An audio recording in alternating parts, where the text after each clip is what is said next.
Bonjour et bienvenue sur Sortir en 41. Nous allons voir avec ce tutoriel vidéo comment publier un événement dans notre agenda. Alors pour cela, rien de plus simple, il vous suffit de cliquer sur le bouton Proposer une sortie et vous tombez directement sur la page de notre formulaire. Le premier champ que vous allez remplir concerne la catégorie de votre événement.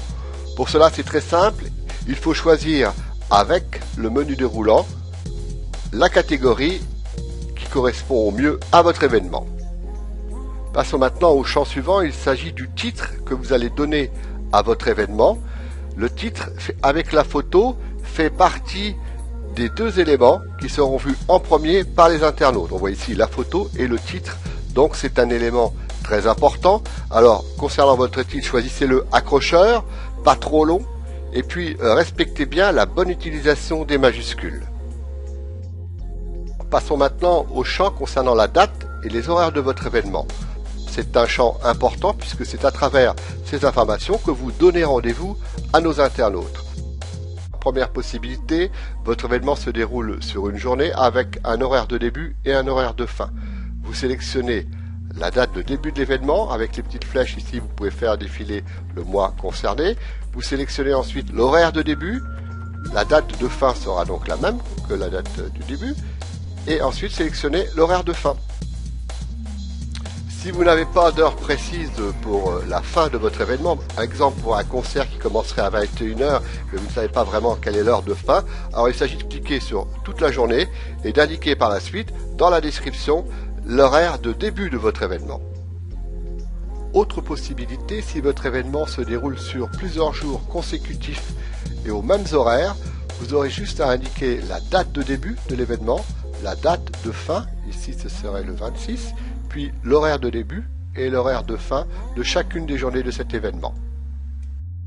Pour les autres possibilités, par exemple si votre événement s'étale sur plusieurs jours consécutifs mais avec des horaires différents, ou si votre événement s'étale sur plusieurs jours non consécutifs, vous entrerez uniquement les informations concernant la première journée de l'événement, c'est-à-dire sa date, son horaire de début et son horaire de fin.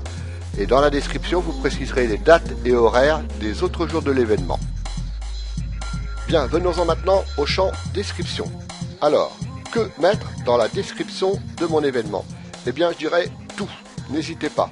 À part le titre et l'adresse qui seront indiqués en gros et en gras au-dessus de l'événement, nous vous conseillons de tout inscrire ici. C'est-à-dire la description détaillée de l'événement, le tarif, le numéro de téléphone, le public attendu, la date et les horaires. N'hésitez pas à rajouter ici la date ou préciser la date et les horaires parce que après cette lecture, les gens décideront ou non de venir à votre événement. Donc n'hésitez pas à écrire un texte fourni et attrayant et qui s'adresse directement aux Loir-et-Chériens. Nous arrivons maintenant au champ URL. Il s'agit ici de copier-coller l'adresse de votre site internet ou de votre page Facebook.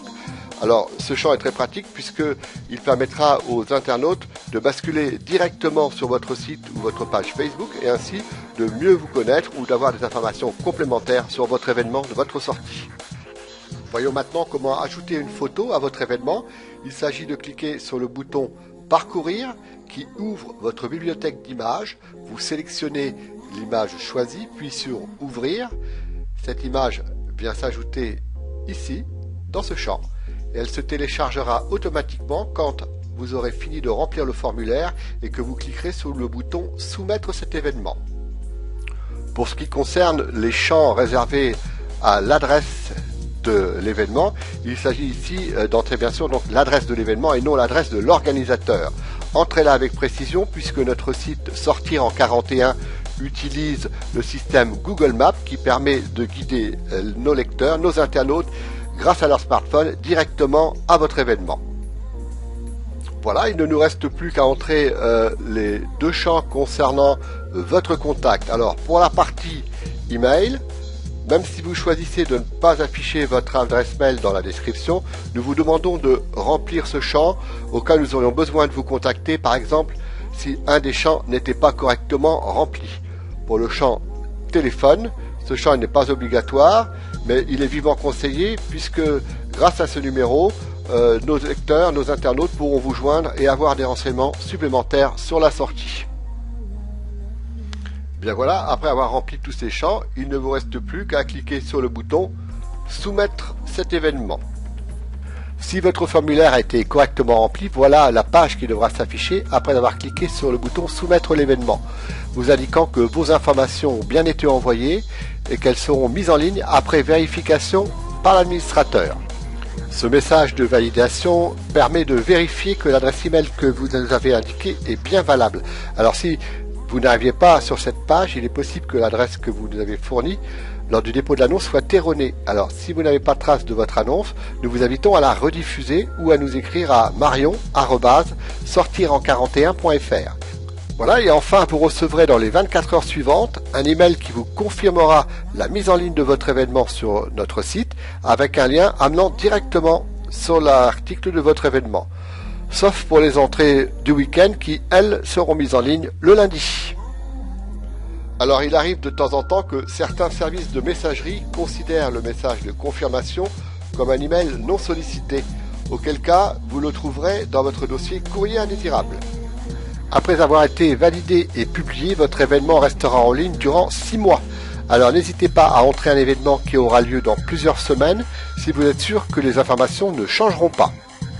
Après sa publication, vous ne pourrez plus modifier votre événement avec notre formulaire. Donc pour toute modification, contactez-nous par email à marion@sortiren41.fr. Et bien voilà, vous avez maintenant tous les éléments pour pouvoir publier votre sortie sur notre site Sortiren41. Voilà, nous vous souhaitons bonne rédaction et vous disons à très bientôt.